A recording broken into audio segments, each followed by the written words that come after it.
Are you going to stay inside for the curfew by the alleged governor? Or are you going to come out and enjoy your life on the beach or in the trees or wherever you are? My friends, we're at Twin Lakes State Beach and we're having a ball with all these folks as we enjoy the sunset.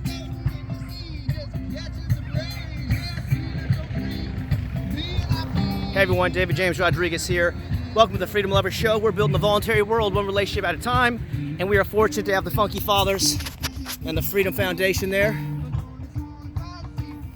with unapproved, unpermitted live music on the sand as everyone enjoys the end of, well, for sure, summer, but fall is here, and politicians are trying to tell you to stay inside because of the scamdemic. But we know it's not about a flu virus. It is about obedience, compliance, and forcing you to act like a serf, to act like a slave, which you are not.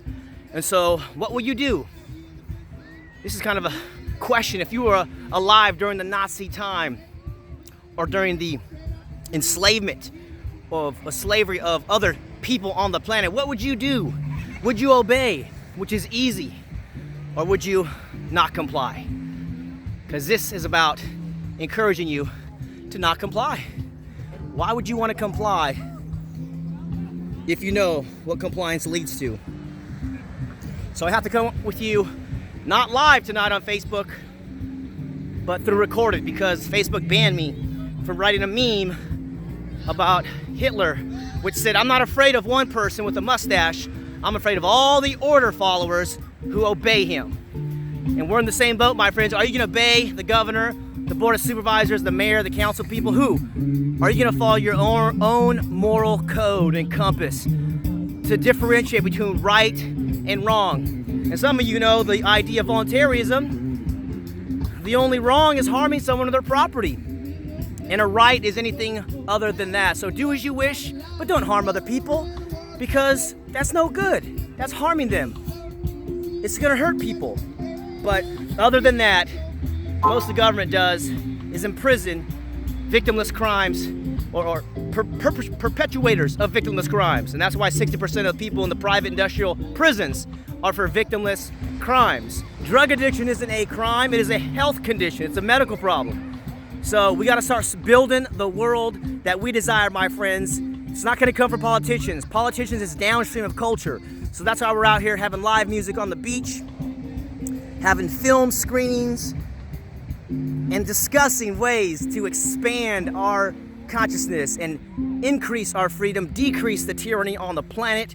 And so this is the 25th Saturday in a row without permission and without confrontation or anything of harm for us. Although they try to extort me and violate my Fourth Amendment and other due process, which now have some type of lawful cases against them. And we put them on notice as well that we're going to be exercising our right to be on the beach. And if they violate that, then they are behaving as a domestic terrorist. So, as most governments are. You know, if you use coercion through threats, intimidation, violence, that means you're the bad guy. But look at this sunset, though. How about that?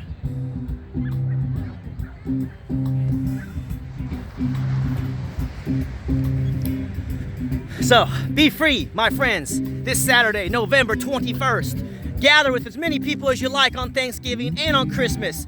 You don't need permission to gather your friends and family. As long as you don't harm people, you're doing okay. And so this is the realization, my friends. Personal sovereignty is rising. You own yourself. You're responsible for yourself. We see collaboration and win-win relationships, not competition and scarcity mindset. We are abundant, and there's so many positive things happening despite the scamdemic of COVID. So look for them and you will find them. We're going to be out here at Twin Lakes State Beach until whenever we want. For sure past 10 p.m. exercising peacefully, non-cooperation with thugs and criminals, which is the final solution, I think, before violence, because we don't want to get violent. I'm not a violent guy. You're not violent. However, if they invade your house and start violating your children or your wife or husband or your grandmother, grandfather, what you going to do? That's when it gets really bad. So check out the thickredline.org. Howard Lickman doing some great stuff out there on the Corbett Report. Thanks, James, for having him on the show. And any people out there, if you want to take control and empower the sheriffs to protect your constitutionally protected rights of life, liberty, and property, look up Howard and the Thick Red Line movement.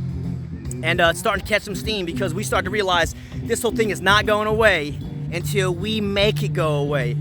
Preferably through persuasion and win-win outcomes, not through violence, my friends. We seek remedy and solution with anybody out there trying to cause harm on us. So be free, enjoy your Thanksgiving, enjoy your Saturday night. Don't ask to be free, exercise your freedom, be brave, be courageous. Today is the day, and we are building the voluntary world one relationship at a time.